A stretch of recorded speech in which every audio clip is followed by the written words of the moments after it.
দর্শক, ঢাকার বাইরের আবহাওয়া পরিস্থিতির খবর জানবো। জয়পুরহাট থেকে যুক্ত হচ্ছেন সহকর্মী হারুনুর রশিদ। হারুন, ঢাকার বাইরেও তো তাপপ্রবাহ চলছে, আরো কয়েকদিন চলবে। জয়পুরহাটে কি অবস্থা দেখছেন? জনদুর্ভোগ কতটা দেখছেন? ঢালাইয়ের সেরা প্রিমিয়ার সিমেন্ট।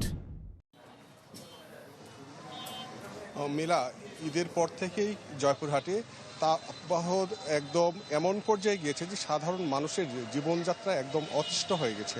এখানে যদি একটু দেখানোর চেষ্টা করি, আমি আছি জয়পুর শহরে।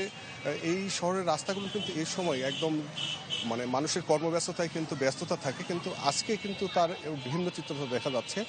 কিন্তু একান্ত প্রয়োজন ছাড়া কিন্তু কেউ মানে ঘরের বাহিরে তারা বের হচ্ছে না। শহরে রাস্তাঘাটে লোকজন অনেকটা ফাঁকা দেখা যাচ্ছে। তো এই ব্যাপারে যারা এখানে বিভিন্ন সিএনজি রিক্সা চালক আছেন তাদের সঙ্গে অনেক কথা বলেছি। তারা যেটি বলছেন যে লোকজন অনেকটাই কম এবং তীব্র গরমে তারাও মানে কাজ করতে পারছেন না। শ্রমিকরা যারা আছেন মানে নিয়োজিত, তারাও কিন্তু একদম হাঁসফাঁস হয়ে গেছে। এসব কৃষি যে কাজ করেন, মাঠে যারা কাজ করছেন, বড় মৌসুমে ধান কাটার মৌসুম, তো সেখানেও কিন্তু যারা ধান কাটছেন তারা কিন্তু যে সময় লাগছে, একদিনে যে ধান কাটা যেত সেটা কিন্তু কাটতে তাদের সময় লাগছে 2 দিন বা আড়াই দিন সময় লাগছে।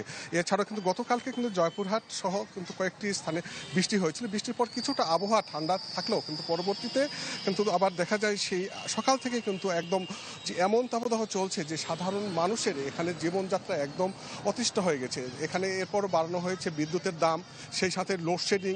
ব্যবসা যারা বাণিজ্য আছেন তারা কিন্তু বলছেন যে একদিকে বিদ্যুতের লোডশেডিং, এইদিকে বিদ্যুতের দাম বাড়ানো হয়েছে, তারপর তাপদাহ, মানে এরপর আবার সন্ধ্যা 7টার মধ্যে তাদের ব্যবসা প্রতিষ্ঠান বন্ধ করতে হবে। সব মিলিয়ে কিন্তু মানুষ একদম নাকাল অবস্থায় এখানে জয়পুরহাটের মানুষের। কিন্তু আরেকটু যদি বলি যে এখানে যারা বিদ্যুৎ নির্ভরশীল যে প্রতিষ্ঠানগুলো রয়েছে সেখানেও কিন্তু খুব মানে অসহায় জীবনযাপন করছে। তো এই ছিল জয়পুরহাটে তাপদাহ নিয়ে সর্বশেষ খবর। মিলা। জি, ধন্যবাদ আপনাকে।